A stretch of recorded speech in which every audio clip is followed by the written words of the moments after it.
lifestyle? Do I just want to be stuck in the house, not having fun, not knowing how to trust myself around food for the rest of my life? I'm 24.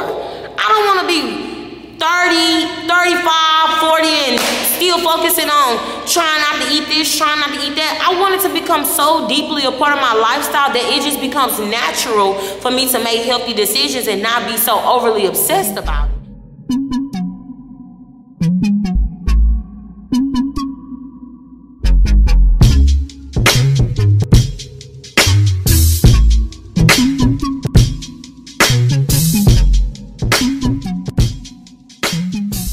Hello fit chicks and fit beauties, welcome back to my channel. It's your girl D Dun Elizabeth, and I am here today to discuss a very important topic that everybody was asking about.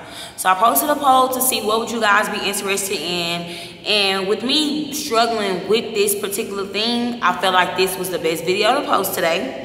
So we're going to be talking about how to avoid regaining weight after you lose weight. So you could be in a position of you starting your weight loss journey. You could be in a position of you already been on your weight loss journey. You've lost a significant amount of weight and you kind of struggle with trying to keep it off. And I always say this all the time. Losing a weight is pretty simple because it's like you follow the process, you get it off. So I'm glad that I have been on my weight loss journey for over 5 years now. I lost over 100 pounds naturally. I currently train women in Houston, Texas, and I also have online training available as well. So make sure y'all click the link down below to grab your plan today. If you're looking for help on your weight loss journey, your girl would love to help you. So let's just get right into it. I jotted down a couple of things that I felt like stuck out the most throughout these whole 5 years of my weight loss journey. And it's only right that I use my experience to educate you guys on what things I could have done better. I can't go back in time, but what I can do is share my experience to help you guys out. So number one is body dysmorphia. I'm gonna put the definition of body dysmorphia at the bottom, but I feel like everybody deals with it completely differently. I think I struggled with this a lot on my journey. When I was my smallest weight, like don't get me wrong, I felt good, but sometimes I hated the way that I look. And even after I finished my competition, like in my head and in my eyes, you could not tell me I looked the way that I looked. Like sometimes I just felt so huge. Like I felt like I was back in my beginner body. And it was like, it was nothing that nobody could tell me. It was nothing that I could tell myself to maybe not believe that. That could include buying clothes in a size that you no longer are. Like looking in the mirror and not seeing yourself for fully what you look like versus what your mind telling you. And body dysmorphia is a constant battle daily. So if you could get in your head to not let body dysmorphia win now, you will be soaring on your journey, because body dysmorphia is the biggest bitch I have ever seen in my life, y'all. Because I'll go back and look at pictures when I was at my smallest and I was like, it's no way I really look like that. Because at the time, you couldn't tell me that I wasn't 50 pounds heavier. Like everybody said, oh, don't you look so good? And in my head, I'm like, no, I look terrible. And that also made me realize that it was a lot of inner work that I had to do versus spending so much work on the outer to really fix the mental part of being on a journey. Most times we dive into the journey working only on the physical, like going head in on the physical, showing up to the gym, working out hard. But when the real work needs to be happening on the inside to make sure that your mind not playing tricks on you while you're making progress. And even when you do lose the weight, you have to be able to appreciate where you are and actually see yourself for what you truly look like and how you feel, and not let the old you and the old habits and your old ways of thinking bring you back into that place. Because while you're on a weight loss journey, you're changing your habits, you're changing your mindset. And while you're doing that, your old you and your old self is constantly trying to pull you back, constantly trying to pull you back. And the moment you fall deep into a hole of letting that old you dig you deeper into that hole, it takes so much to get back out of it. And right now, your girl is about halfway out of that hole, and once I get above, I'm not going back, y'all. I'm not going back. So do not let body dysmorphia win, y'all. Do not. All right, number 2. do not let comparison kill you. Like, I see this so much, and even sometimes with myself, like, I get on Instagram and be like, dang, I want to look like her. Or dang, I wish my legs looked like that. Or I even have clients come up to me telling me, I want my body to look like that.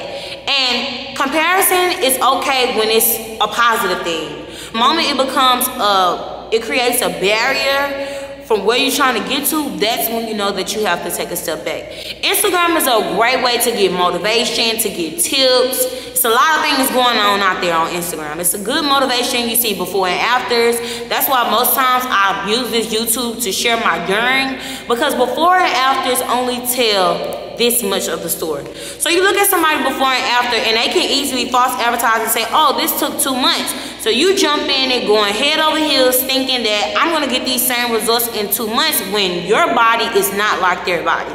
Most times these drastic changes that you see took a lot of work, it took a lot of sacrifice, and genetics do play a huge role. Like, for example, me, I hold my weight in my stomach. You have other people that hold their weight in their arms. You have other people that hold their weight in their lower bodies. So as they're on a fat loss journey, they're going to lose fat in different places than you are. So always keep that in mind when you're looking on Instagram or you're seeing different people for motivation. Do not let comparison kill your spirit as far as how your body's going to transform. Because whether you believe it or not, you cannot pinpoint where your body loses fat. Genetically, some people are just more muscular than others. If you are not a genetically muscular person like me, I'm not a genetically muscular person. I've been overweight my whole life. So for me to actually build up muscle, it's going to take a lot of consistent work that your girl is putting in. And I'm okay with that. Like, once you face your reality and know your body, know how your body operates, you can easily determine, like, is this gonna work for me or this not gonna work for me? Maybe she did it, that's amazing. I'm gonna use her as motivation because she actually stuck to her goals and achieved them. But I'm not gonna use it as, oh, I wanna look just like her. Because God only made one of you. There's nobody else on this world that looks exactly like you unless you're a twin. But there's nobody on this world that looks exactly like you unless you are a twin. But even twins don't look completely identical. Something is different. So always identify your strengths. Do not expound on your weaknesses, and do not let comparison steal your joy while you're being on your weight loss journey. Being on a weight loss journey is supposed to be super duper fun. The moment you get frustrated because you're not making progress fast enough, or because you see others progressing faster than you, that's when you know you're losing focus. God has a specific journey for you and you only. You can't want to walk the walks of other people. Focus on you. Use those things for motivation and motivational purposes only, but do not start to think like, oh, I want to be like them, I want to look like them. Because once you realize that you can't actually achieve that, it can become very discouraging. And we don't want that. You to be encouraged each and every step of the way while you're on your journey, okay? Because when I first started my weight loss journey, I was barely on Instagram. All I did was document it on YouTube, but on my Instagram, I followed no fitness content at all.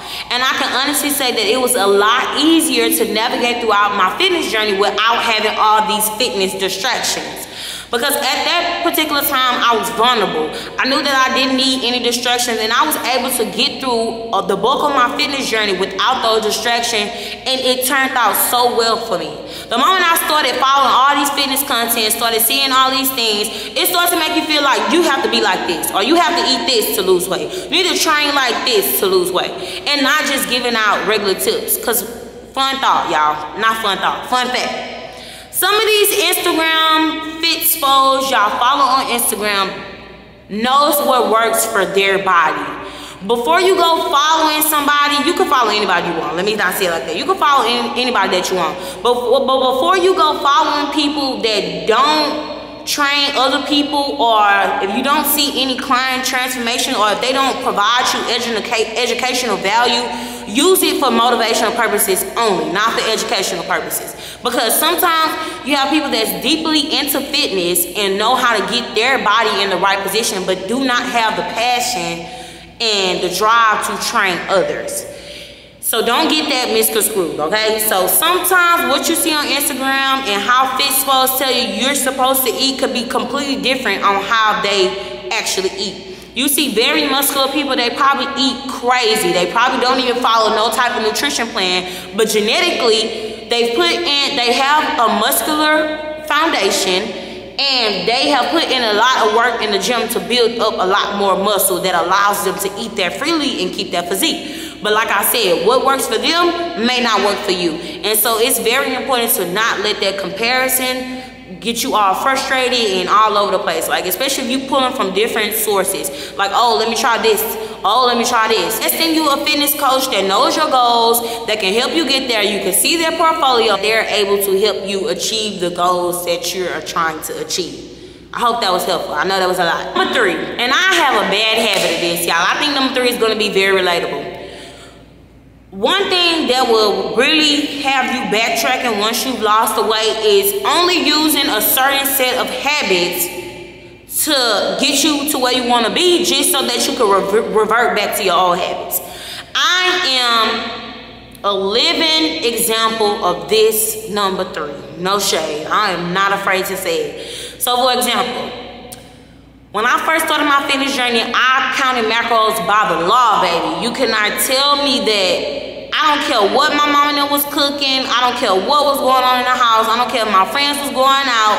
I go out sometimes, but I rarely went out. I knew that it was a lot of work that needed to be done, and I wanted to get it done as fast as possible. So by me not having those occasional drinks in, occasional untracked meals, it was very hard for me to transition into a new lifestyle, if that makes sense. So I lost a bulk of my weight when I was in college. So when I came back home, it was like all hell broke loose, y'all. So in college, I was able to control my environment. I never knew how to navigate through my fitness journey being in an uncontrolled environment. So when I got back home, it was basically like going back into the same space that I was in that I had completely changed. So it took a lot for me to really realize that my habits had to stick. I had to be okay with eating this sometimes, but also knowing what's the better option for my goals. And I think that's why a lot of people get misconstrued when you're on the fitness journey. Balance is balance. And knowing what's best for your goals is knowing what's best for your goals. So that means, yes, I can have this sometimes, or let me find a different version of this, but let me not crave it to the point where when I do eat it, I'm eating it out of control. It takes a lot of trusting yourself, knowing your environment to actually find balance. And I think when you actually do find that balance, you have literally put a lot of trust in yourself to make the right decisions for a long period of time. Some people can get it at the snap of a finger, but I'm a girl that didn't get it at the snap of a finger. Remind you, y'all, I grew up overweight my whole life. I grew up eating just as much as my daddy, y'all. We would go to Chipley's and I would get 4 kolaches and eat on them all day. I would go to Wendy's, get 2 cheeseburgers and some chicken nuggets. Go to McDonald's, get a Big Mac and a 10-piece nugget. Like, I literally can eat that much. And you'll be surprised your girl can still eat that much. Like, I have a huge appetite. And to break away from that and go into mindfully knowing how much I should be eating was a hard habit to break. So once initially I lost all the weight, I was like, oh, okay, I could just go back to being me. I done did the work. But the same work that it took to get you to where you are is the same work that's going to make you stay where you are. If you value losing the weight and sticking to it, you literally have to get in your head that when I start this journey, I'm going to be creating healthy habits that's going to last me for a lifetime. And the moment that you get that in your head, the moment you can actually start to see fitness and a healthy lifestyle for what it is, and not just a moment of restriction just to get you the body that you want.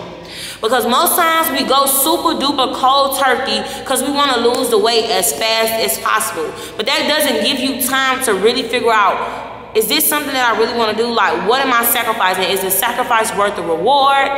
And we are so filled with so much Instagram thing about trying to get it off as fast as possible. Most things that you see advertised are 7-day detoxes, how to lose this much in this much time, or this. We are fully saturated with fast weight loss. So it's so easy for people that's vulnerable, people that want to lose it deeply, badly, to jump on it, but it necessarily doesn't always set us up for long-term success with weight loss. Yes, you can sign up for a 30-day program that makes you eat this much and lose the weight, but what happens when you're not on that program anymore? Are you in a position to keep excelling on your weight loss journey? Because one thing, our bodies are meant to survive. Our body knows what works for us, and our body knows when we have had enough, okay? So know your limits. You gotta know your limits. And if you do not know your limits and you do not know what you're willing to sacrifice for this journey, this is probably a good time for you to figure it out. But for me, now I have finally realized that the habits that I have created and the habits that I want to have has to last me for a long time. So that requires me to really trust myself and really figure out what do I want out of this life. And I hope that that is one of your goals as well. Put in the work and learn to trust yourself with the decisions that you can make to benefit your goals, benefit where you're trying to get to, and to keep you excelling, not to keep you in a space of you feeling like you don't trust yourself, okay? I know that was a lot, but I hope that was helpful. Fad diets. I completely touched on that a little bit, but y'all have got to stop these fad diets. Like, oh my gosh.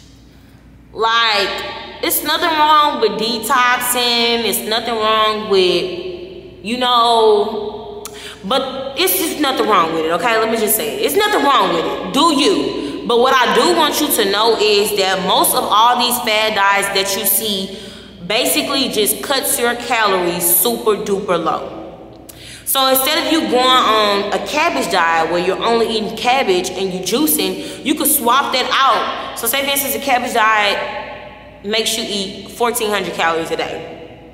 You could swap that out for whole foods, chicken, whole carbs, sweet potatoes, and get the same amount of calories with actual food. And I think once we really see the education behind fueling our bodies, food is not the enemy. Food is your fuel. And once you can realize how food actually fuels your journey and it fuels the body that you want and the physique that you're trying to achieve, we can actually step into realizing that the nutrients that food gives us does not have to be super duper low. Like, it's no reason that you are feeling like you have to eat this little to achieve the results that you want to achieve. And that type of thinking will always make you feel like you overeating. I feel like it was at a point where my calories was super duper low. Low, y'all, they was so low to the point where I was always tired. And I realized that this can't be my lifestyle. So once you go into a period of eating super duper low calories for so long, either you stick it out and strategically work yourself into a reverse diet to where you work your way up into a higher calorie amount that allows you to properly fuel your body and get the energy that you need to perform, that is worth it. But sometimes when you've been eating so low for so long, it literally will kill you to not just jump to eating up everything. So that's why usually when people first start off working with me, I like to put people calories super duper high. Like, I want them to feel like they can eat enough and get the results. Because when you're in a caloric deficit, it does not automatically mean eating as less as possible to lose the weight as fast as possible. I like to think of it as how much can I eat at the max amount to still get the results? And that's the question that you need to be asking yourself. If you tend to always be starving, it's time to bump them calories up. Unless you're prepping for a show. Like, if you're prepping for a show, then you just got to deal with that. But if you're not, you living a lifestyle and you feel like, oh, I tend to always overeat on the weekends because I'm always super duper hungry on the week, let's restructure that. Let's find a way that works best for you. Maybe we can bump up the calories on the weekend. Like, it's a way to work around not being in a restricted state. Because if you're in a restricted state for super duper long, most times it's not sustainable. Like, I always tell people, if you can't see yourself doing this a year from now, then maybe it's just not for you, and that's okay. Patience is everything with being on this weight loss journey. I feel like most people lose the most amount of body fat when they fall in love with the process and not obsess over how long it's gonna take. The more you obsess over how long it's gonna take, you literally can't even focus on showing up day to day, because at this point you like, this is taking too long. And most times people get super duper impatient because of the before and after photos that we see all over Instagram. Those before and after photos make people think like, oh baby, I could do that quick. No baby, this takes time. And give yourself that time to learn yourself, learn your body, learn what works for you. Like if you need a shift or you need a change, you won't know if that change is needed unless you endure the process. So I hope that was helpful as well. Y'all, I'm talking a lot, but this is a lot of gems that need to be discussed. Like if I could go back in time and change and restructure what I've done throughout my journey, I would, but I can't. But what I can do is give back this advice to y'all. So I hope it's helpful. All right, this next one is very, very important, and I feel like not giving yourself grace. I'm gonna put these last two together. Not giving yourself grace and not actually celebrating your wins. So in the past, I have had clients that start one of my programs or start training, and they come in with a goal like, oh, okay, you know, I want to lose 10 pounds this month. And I'm like, okay, sometimes if you're a beginner at weight loss, you have never exercised, you have never followed any type of strategic nutrition plan, it is possible to lose more than 10 pounds in 1 month. In my first month of being on my weight loss journey, I lost 20 pounds, y'all. I kid y'all not, I dropped 20 pounds in 1 month. But like I said earlier, just because it happened to me doesn't mean that it always happened for somebody else. So they'll come in and say, oh, you know, okay, I want to lose 10 pounds this month. So I structure the program, we get the workouts going, they're working hard, they're doing it. And say for instance, at the end of the month, they only lose 5 pounds. So now, it's 2 ways you can handle this situation. And most times people always handle this situation like, dang, I feel like a failure because the weight not coming off fast enough. I only lost 5 pounds, right? And that type of mindset will continuously set you back, set you back, set you back, set you back. If you can't appreciate a 5-pound loss, say for instance, if you consistently lose 5 pounds every month for 10 months, in 10 months, you will be down 50 pounds. But just because you didn't lose that initial 10 in your first month, you feel like, I don't want to do this no more. I don't have the patience. I don't want to keep going. And that is the mindset that creates impatience, that creates inconsistency, and that's why it's so hard for some people to stick with the journey. I like to compare being on a weight loss journey spiritually like faith. It's like you literally can't see the end goal, but you have to keep showing up as if you know it's going to happen. And the more you keep showing up without actually seeing, because for me, when I was 311 pounds, I never, ever knew what that would look like. So it was a consistent of showing up each and every day doing the same thing until it happened, because I prayed to God and I said, God, I'm going to be consistent. I'm going to be obedient to this process, and I'm going to keep showing up. So if you can't appreciate the 5-pound loss because you didn't hit the 10-pound loss, then it makes it even harder for you to get to that goal. You have to be able to give yourself grace, and you have to be able to congratulate yourself every step on the way. Like if you make a goal to lose 2 pounds a week, but you only lose 1 pound a week, you still made progress.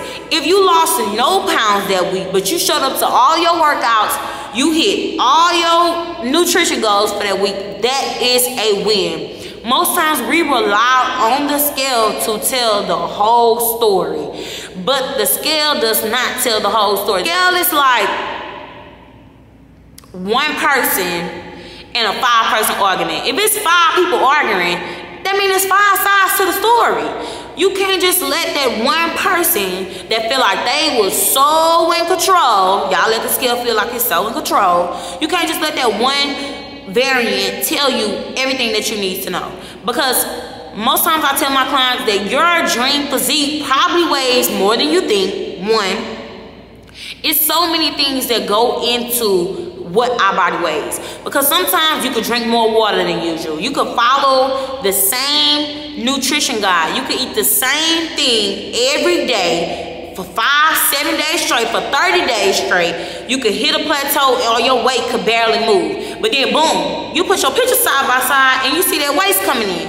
or you see your back fat going down. That's why you literally have to find other ways of showing yourself that you're making progress. Like, for example, me, I have started trying on my favorite pair of jeans. My favorite pair of jeans got so tight, y'all. And it's like, mentally, and I couldn't really see that I was picking up some weight till I put on my favorite jeans. And I said, oh my God. But it was easy for me to get down. It was easy for me to feel like I'm failing. I'm not making progress. But when you readjust your mentality around being on that journey, it becomes more helpful to see the bigger picture. So always congratulate your wins. If you show up to gym and your trainer tell you to shoulder press 10 pounds, and on that first day you struggling. You can't even get the 10 pounds above your head. But the next week, you pushing those 10s like they nothing. That is progress. If your strength is progressing, you consistently showing up to your workouts when it was once upon a time where you didn't even make it to the gym. If you go from not working out at all to working out for a month straight, and you may not lose no weight, you're still making progress.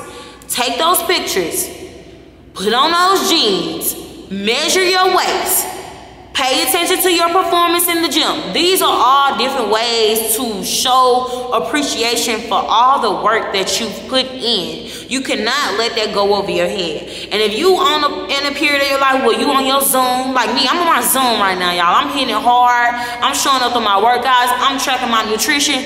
The other day, I had some brownies and some Biscoff butter.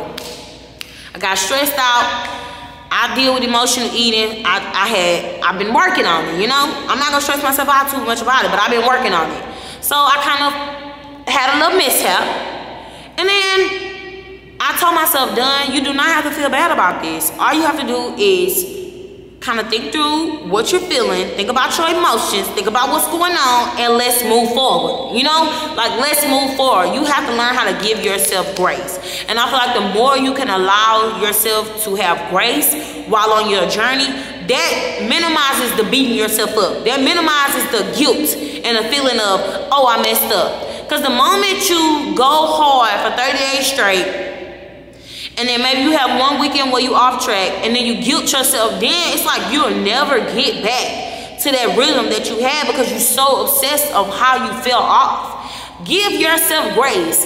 If you showing up each and every day, one day off track, 5 days off track, it's 365 days in a year, baby. I'm going in because I'm talking to myself as well, because like the journey is so mental. And if you can get control over that mental, you can literally thrive in all aspects of your life. That is why I named my gym Mind Right, Body Life. Because the meaning behind that is, once you get your mind right, then you can body life. That's the meaning behind it. Because being on a weight loss journey is so mental. Like, it's so mental. It has this much to do with the physical. When you in the gym, you got 20 reps, you get to 14, and you feel like you can't go no more. It's all mental. Yeah, your body might feel tired. Yeah, you might feel fatigued. If mentally you tell yourself, oh, I can't go no more, let me stop. That's exactly what's going to happen. But if you tell yourself, no, push harder, then you will push harder. And I've been using these mindsets and using like the stuff that I've been through without my journey to make me become a better person and show up for myself in the best way that I know how. This last year has been very, very challenging, but it will not break me. And I'll be trying to get people to understand, like, yeah, I've been on this journey for a long time. I see people even comment on people. Like, I follow a lot of fitness girls. And I see fitness girls that consistently show up to the gym. I'm a trainer, so I see progress that people don't see. Most time when people looking at people's page, they want a drastic progress. They want to see 100 pounds down off the rip. So I see people coming in, people comments like, she goes to the gym every day, but I don't see no results. That's not your business. What matters is she's consistently showing up. She's finding consistency within her lifestyle and her journey. Mind your business. The more you mind your business, the more you can prosper. Okay? So, I know I said a lot to say a lot, but if you're interested in starting your fitness journey, y'all, it's Black Friday right now. I have a $25 program for sale, on sale, just for you. It's going to include a nutrition guide, This includes your caloric deficit and your macros. It's going to include a healthy snack list, and it's going to include a 6-week strength program. This can be at home or at the gym for $25. You can start your journey tomorrow for $25 only. You can get ready to start grocery shopping, so that Friday after Thanksgiving, you ready to rumble. So if you're interested in that $25 plan, y'all, this sale is, I'm literally giving away free game. Like, you literally will have the guide. You'll have 6 weeks worth of workouts. They have video demonstrations, everything that you need to succeed, a healthy snack list for you to pull from, and also you do have my YouTube where I show all of my what I eat in a days. And also, y'all, Oxyshred is almost out of stock. It's Black Friday.